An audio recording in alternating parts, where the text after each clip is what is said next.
루이 14세 때 프랑스 재무장관을 지냈던 꼴베르는 한때 점포 점원으로서 일하고 있었습니다. 포목점의 점원으로 일하고 있었던 그의 나이 25살인데 그랬던 그가 어떻게 재무장관까지 되었을까요? 하루는 열심히 일을 하고 있는데 옆에 호텔에 투숙했던 은행가에게 옷감을 팔게 되었습니다. 은행에 가서 옷감을 건네주고 돈을 받아, 은행이 아니고 호텔에 가서 은행가에게 옷감을 건네주고 돈을 받아 점포로 돌아왔는데 점포 주인한테 내놨더니 그 돈이 옷값의 2배가 되었습니다. 이때 꼴베르는 나머지 차액, 옷값 이상 받은 것을 돌려줘야 된다고 얘기를 했고 주인은 몹시 노여워했습니다. 왜냐하면 받은 돈인데 돌려주냐 하면서. 그렇지만 콜베르는 굽히지 않고 그 차액을 가지고 호텔로 가서 은행가에게 돌려주었습니다. 그렇게 돌려주고 점포로 돌아왔는데 이 포목점 주인이 꼴베르가 꼴보기 싫다고 집으로 돌아가라고 그렇게 해고를 했습니다. 너무나도 황망한 상황이지만 꼴베르는 그 다음날 개의치 아니하고 거리로 나왔습니다. 물론 구직 활동을 위한 것이었는데 마침 옷감을 팔았던 돈을 돌려줬던 그 은행가의 눈에 띄게 되었고 은행에 취직하게 되었습니다. 사랑하는 여러분, 이 꼴베르가 재무장관이 될 수 있었던 것은 그의 정직함이 드러났고 또 그것을 지킬 수 있었기 때문에 그렇습니다. 파스칼은 이런 말을 했습니다.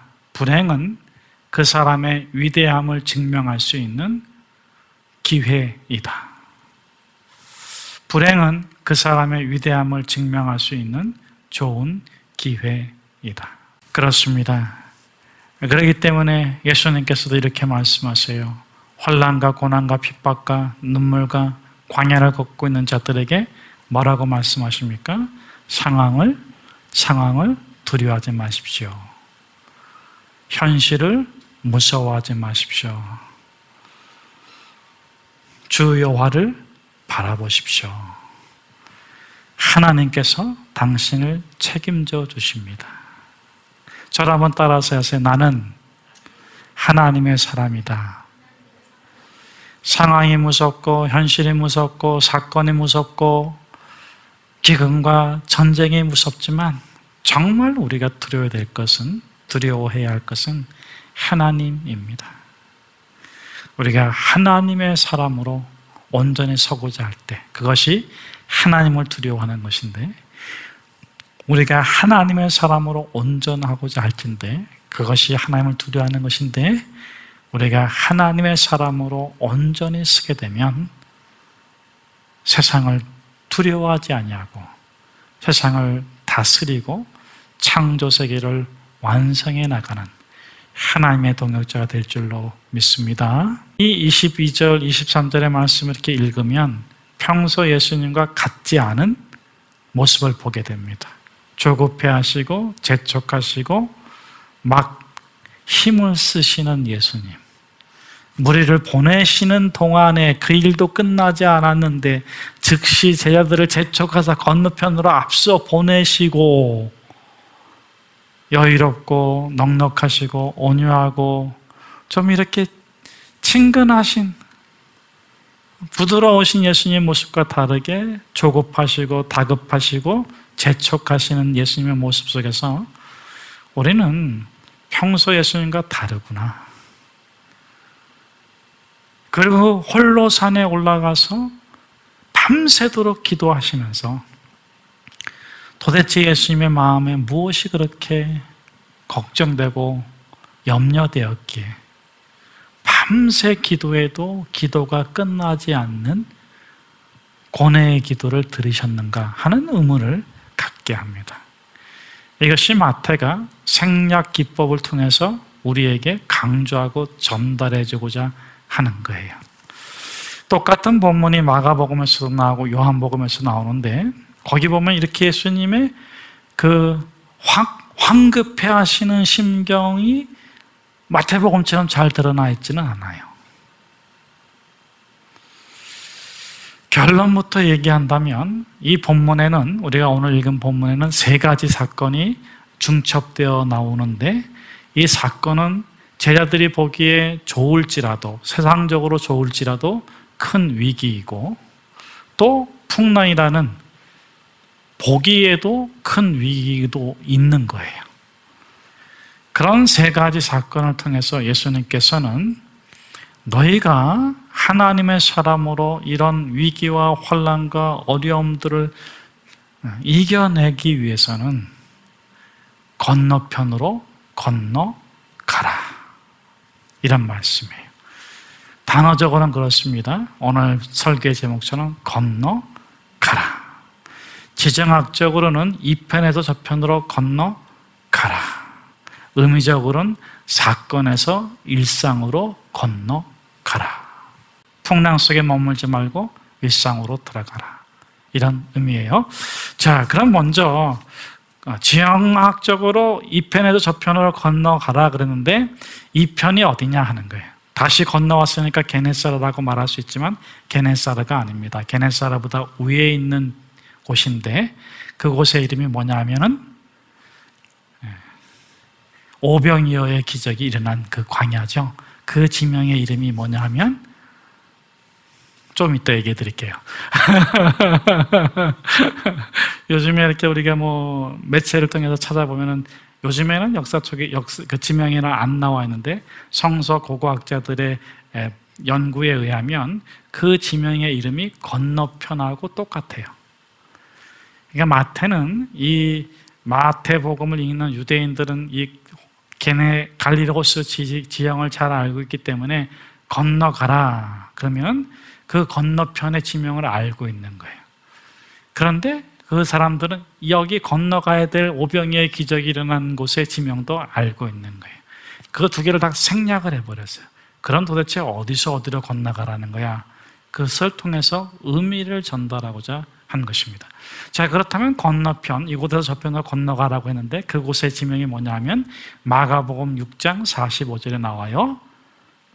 벳세데. 벳세데는 베트체다가 음력돼 가지고 우리말로 벳세데 이렇게 되는 거예요. 베트체다. 베트는 집이에요. 체다는 어부예요. 그러니까 어부의 집. 자, 그러면은 제가 조금 전에 말씀드렸죠. 건너가라고 하는 그 건너편이 건너가야 될 이 편과 이름이 어떻다고요? 똑같다. 벳세다라는 그 지명이 그 당시에는 여러 곳 있었다고 합니다. 왜냐하면 어부들이 머무는 집을 중심으로 한 지형의 이름이 벳세다이기 때문에 몇 군데 있었대요. 그 중에 두 군데가 건너편과 이 편입니다. 오병이어의 기적이라는 이 편이죠. 자, 그러면 이 제자들의 영적 직업은 제자지만 육적 직업이 뭡니까? 어부. 자, 그래서 마태는 예수님께서 전하고자 하는 메시지를 강조하는 거예요. 그러니까 이 편에서 저 편으로 예수님께서 건너가라 이렇게 말씀하시는데, 사건이 있고 위험이 있고 이런 것에서부터 건너가서 저 편으로 가라 그랬는데, 그 편에서 이 뭐냐? 베스트체다. 그러니까 어부인 너희는 어부로서 이 어부의 집에서 저 어부의 집으로 건너가라 하는 거예요. 어부가 아닌 다른 삶을, 새로운 기회를 붙잡고 되려고 하는 그런 소용돌이 속에서 그러지 말고 너희는 어부로서 어부의 집에서 어부의 집으로 가라. 이 사건 속에 머물지 말고 일상으로 돌아가라 하는 것입니다. 자, 그러면은 첫째로 이 제자들이 겪는 사건은 무엇입니까? 기적이 권력이 된 사건입니다. 기적은 무엇입니까? 오병이어의 기적이죠. 오병이어의 기적으로 5,000명이 먹고, 장전까지 15,000명이니까 아이들까지 하면 20,000명이 먹고 몇 강주리가 남았어요? 12강주리. 근데 그것이 어떻게 권력이 됩니까? 기적이 어떻게 권력이 됩니까? 마가복음과 요한복음의 도움을 받으면 요한복음 6장 15절 말씀을 보면 예수님께서 오병이어의 도시락 하나를 가지고 5,000명, 20,000명을 먹이고 12강주리를 남기는 그 놀라운 것을 보고 요한복음 6장 15절의 한글 개역판 번역에 따르면 억지로 임금을 삼고자 하매. 여러분, 누가 예수님을 임금 삼고자 해요? 제자들일까요? 아니죠.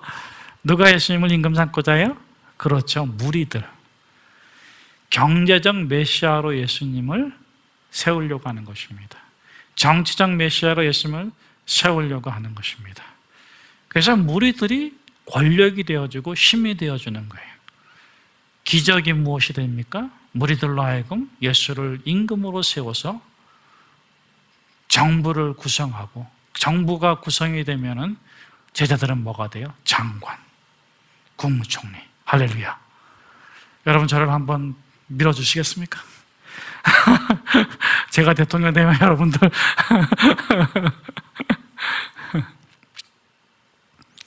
여러분, 예수님께서는 배고픈 그 백성들의 음성을 들으시고 그들의 길을 들으시고 하나님께 오병이어를 들고 축사했더니 하나님 주신 음성은 뭐냐면 메추라기를 먹여라, 만나를 먹여라, 돌로 떡을 먹이라가 아니었어요. 나누어 먹으라. 2만 명의 사람을 앉혀놓고 그 오병이어를 나누는데 하나님의 기적이 일어났어요. 배불리 먹고 12강째를 남겼어요. 그 결과에 기적이 권력이 되는 정치적 작용이 일어났습니다.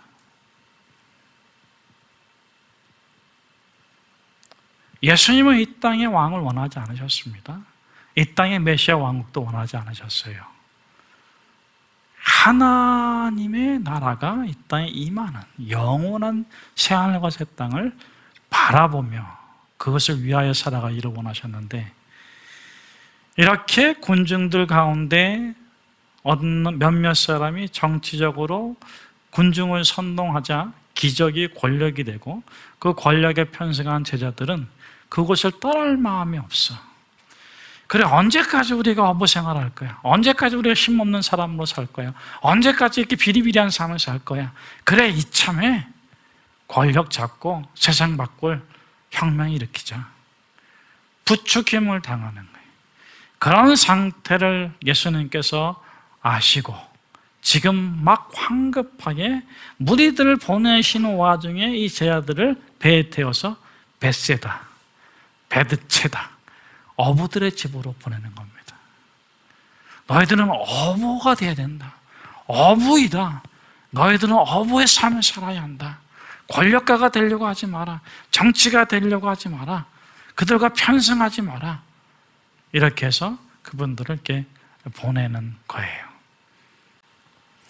여러분, 우리를 유혹하는 게 있습니다. 우리를 시험에 빠지게 하는 게 있어요.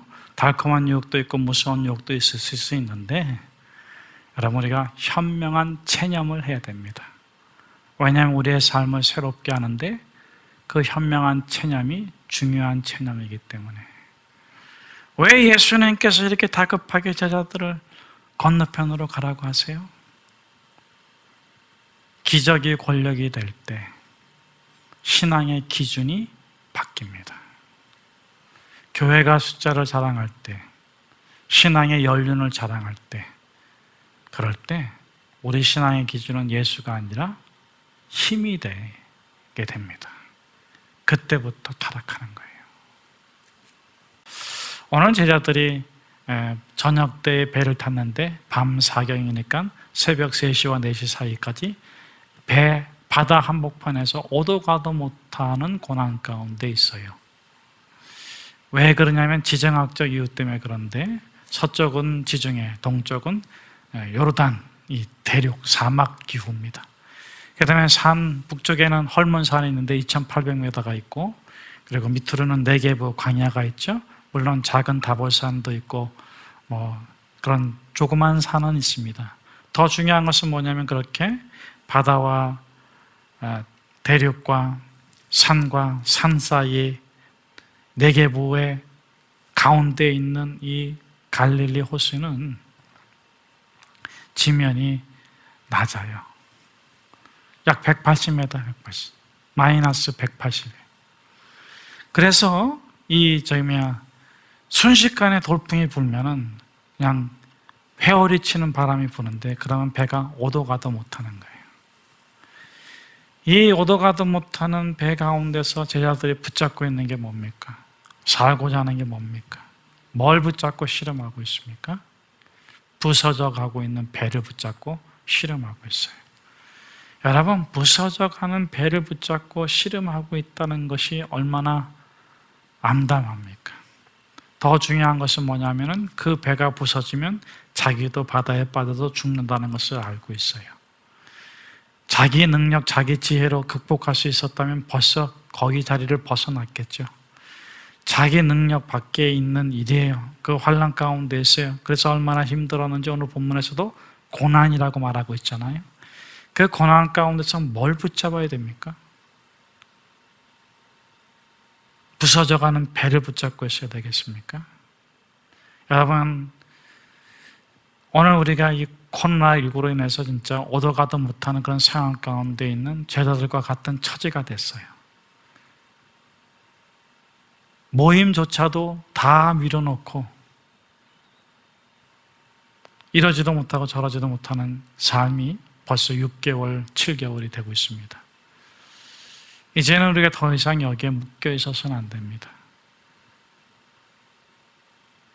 그럼 우리가 뭘 붙잡아야 될까요? 제자들은 이 배가 부서진다는 걸 알면서도 그 배를 붙잡고 있어요. 거기에 미래를 걸고 있습니다. 그런데 이들이 붙잡아야 되는 것은 바로 기적의 주인공이신 예수 그리스도이십니다. 바로 하루 전날에 예수님께서 오병이어로 5,000명을 먹이시고도 12강주를 남기셨잖아요. 죽은 자를 살리신 분. 그 예수님께 간절한 마음으로 기도해야 됩니다. 저는 우리들이 외쳐야 되는 부르짖음이 오늘 베드로의 부르짖음이라고 믿습니다. 베드로가 뭐라고 말합니까? 그 다음 절에 우리가 나오지만은 만일 주님이시거든. 풍랑이 있는데 그 풍랑이 있는데 예수님께서 밤사경쯤 돼서 자신의 문제를 해결하시고 걸어서 오셨어요.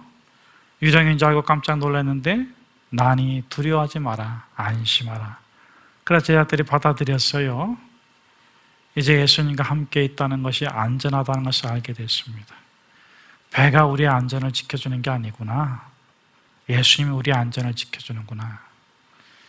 직장이 우리의 안전을 지켜주는 게 아니구나. 예수님이 우리의 안전을 지켜주시는구나 알게 됐어요. 그러나 여전히 제자들은 풍랑이 이는 그 바닷속에서 오도 가도 못하는데 베드로가 이렇게 말합니다. 만일 주님이시라면 나로 하여금 이 물 위를 걸어가게 하소서. 한번 저를 따라서 해보십시오. 만일 주님이시라면 이 풍랑 위를, 코로나 풍랑 위를 당당하게 걸어가게 하소서. 아멘. 여러분, 그때 베드로가 물 위를 걸어간 줄로 믿습니다. 저와 여러분이 예수님께 간구하고 부르짖고 도움을 청하면 우리가 이 코로나19 위를 홍해를 가르듯이 지나가는 것을 믿습니다. 건너가야 돼요. 여러분, 오도 가도 못하는 고난 가운데 침몰당하지 마십시오. 고난을 보지 마십시오. 상황을 보지 마십시오. 그 상황보다 더 크신 예수 그리스도를 바라보고 예수님, 나를 구원하셨다면 내 삶의 길이 되어 주십시오. 저는 저와 여러분이 웨이메이커가 되기를 주의 이름으로 축복합니다. 길을 만들어 걷는 믿음의 사람이 되기를 주의 이름으로 축복합니다. 능히 예수님께서 그렇게 걸어가게 하실 줄로 믿습니다. 그러면 세 번째로 예수님께서 건너가라 하시는 것은 어떤 상황에서 일상으로 들어가라는 것일까요? 세 번째는 권력의 유혹도 아니고 자연의 재앙도 아니고 자연의 고난도 아니고 믿음의 시험입니다. 여러분, 베드로가 지금 어디를 걷고 있어요? 물 위를 걷고 있어요. 그때 베드로는 얼마나 행복했을까? 오병이어의 기적을 일으켰을 때 베드로는 얼마나 행복했을까? 수많은 군중들이 자신을 떠받들고 총리 대신이라고 국무부 장관이라고 말했을 적에 얼마나 행복했을까?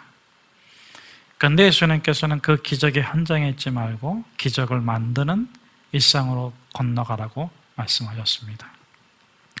그렇게 건너갔는데 풍랑이 일고 빠져들고 절망과 좌절 가운데 예수님께서 물 위를 걷게 해주셨을 때 정말 온 천하를 얻은 것보다 더 행복했을 거예요.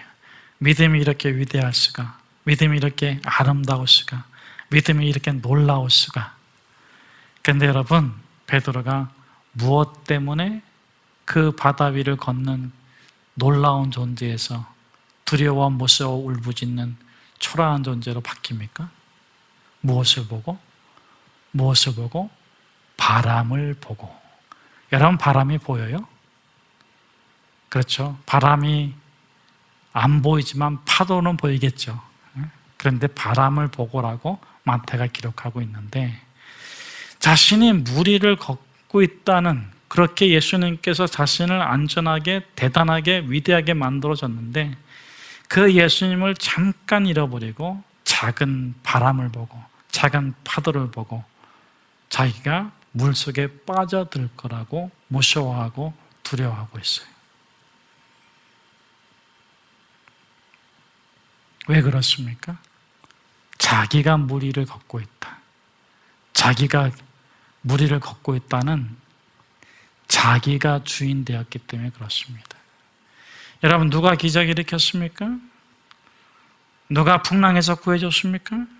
누가 물 위를 걷게 해줬습니까? 예수님인 줄로 믿습니다. 여러분의 삶의 기초는 누구입니까? 권력입니까? 자연입니까? 사람입니까? 예수님이신 줄로 믿습니다. 예수님께서 하라고 하면 여러분이 할 수 있는 줄로 믿습니다. 예수님께서 하지 말라고 안 하면 우리가 안 할 것을 믿습니다.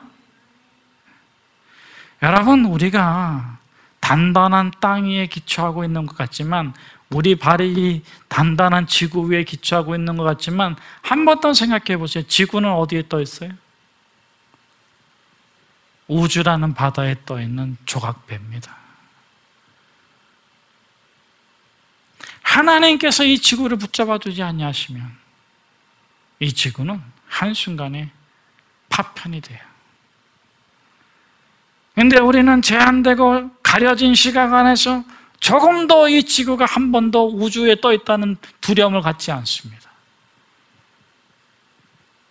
여러분, 이 지구를 창조하시고 우주를 창조하신 하나님을 믿으십니까? 그분을 신뢰하십니까?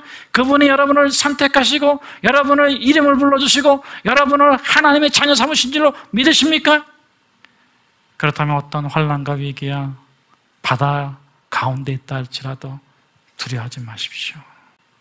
주여, 만일 주님이시라면 나로 이 바다 위를 걷게 해주십시오.